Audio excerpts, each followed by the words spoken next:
every playoff Yeah. where, he failed to live up to his end of the bargain, there are many hooligans and idiots out there that obviously, were either, DMing him things, or maybe they found out where he lived and, went through stuff at the lawn. Maybe they, saw him walking the dog, saw him at the grocery store and gave them some not so nice words. Yeah, I'm sure that did happen quite often, realistically. And, it should never happen. Like, I mean, the guy tried. Like, let's not act like he was out there and just completely dogging it. Like, he tried. He wanted to win with the Maple Leafs. He wanted to win so bad that I think it hurt him a little bit. He was overthinking things. He put too much pressure on himself, especially later in series, and ultimately it led to, the poor play. I think it just came from literally trying too hard to bring a championship to Toronto.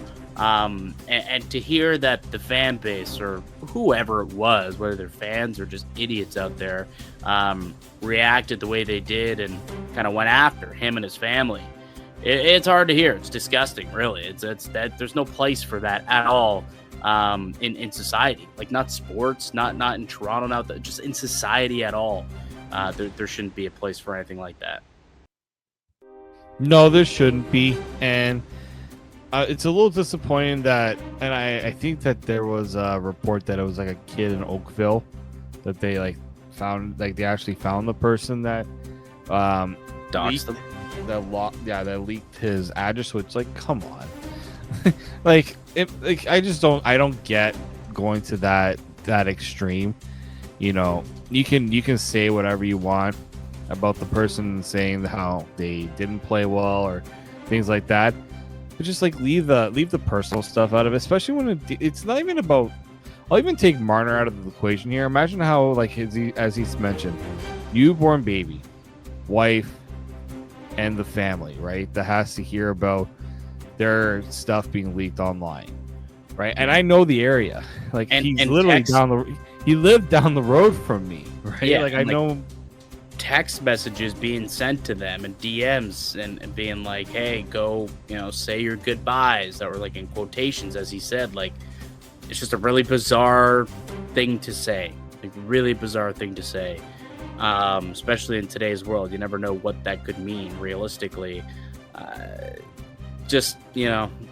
Disturbing, disgusting behavior, and he want to get away from it. He's got a newborn son, and he doesn't want him to grow up in the rabid, fishbowl that is Toronto. And look, when you're with Toronto, it's not just you're not just hearing it on the radio or on the television or on the sidewalk. If his son grows up, he's gonna hear it from his classmates, parents. The teachers, maybe even could end up, speaking ill of his father if they never ended up doing anything with the Maple Leafs. So decide to get him and his family out of the situation. So when he says, I did what's best for me and my family, it kind of means a little bit more now, knowing what happened kind of the days following the elimination for the Maple Leafs.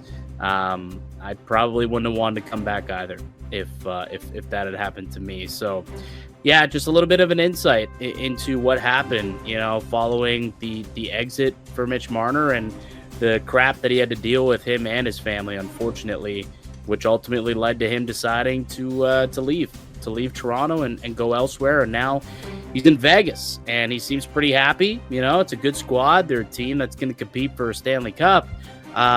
Could maybe Marner be better? Is there another level he could reach now that he's in Vegas, away from the craziness, away from a place that made him, overthink and try so hard? Maybe now he could have a clear head, less stress, and play free and play better. Let's discuss that next on the Locked On Leafs podcast.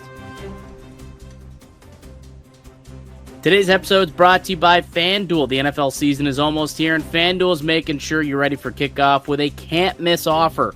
Right now, new customers can bet just $5, and if your bet wins, you'll get $300 in bonus bets to use across the app. I love using FanDuel because it fits whoever or however you like to bet, whether it's player props, building a same game parlay, or even jumping in live as the action unfolds. It makes for every game more exciting, whether you're watching your team or just keeping an eye on your fantasy lineup. It's quick, it's easy, it's the best way to add a little bit of energy to your Sundays. So are you ready to play? Download the FanDuel app now by visiting FanDuel.com to get started. That's FanDuel.com to place your first $5 bet. The Locked On Leafs podcast continues. Mike DiStefano, Dave Morisuti with you as we are each and every Monday, Wednesday, Friday for the duration of the summer. And a couple of weeks, we'll be back to full time, 5 days a week, starting Mondays through Fridays once we get back to training camp in a couple of weeks here. It's coming quick, man. Holy smokes, is it ever coming quick? And the weather has gotten quite cool also, which makes me feel like hockey's coming even quicker because of that. Yep. Yeah, you got the NFL coming back, and that's usually roughly around the time where you're expecting the players to come up on the ice. Don't give me that look. I know that looks right now. Well, speaking of Mitch Marner and him being a fan favorite getting traded away from the Maple Leafs. Don't do this. What hurt you more, Dave? Mitch Marner getting traded or Micah Parsons getting traded?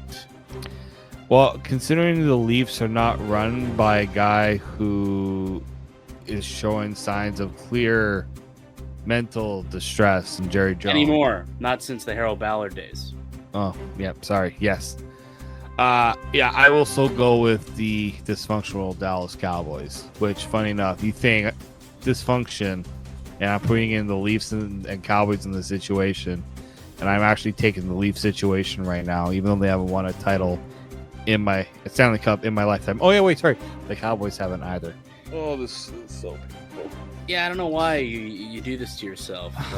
Being fans of those two teams. There's a lot of parallels with the Leafs and with the Dallas Cowboys. Funny enough, and the teams moving on from one of their best players, both of them in the same summer, is kind of interesting as well. But yeah, Mitch Marner opened up earlier, yesterday, I suppose, and in one-on-one interview with Mark Masters. You can check it out on tsn.ca. It's probably up on their YouTube page as well now. But pretty much opened up and talked about how tough it was afterwards, the off-ice harassment, essentially, that he was taking from the fan base or from people, we'll say, within the Toronto area. But he's in Vegas now, and I'm sure he's extremely happy to be there, get away from the madness.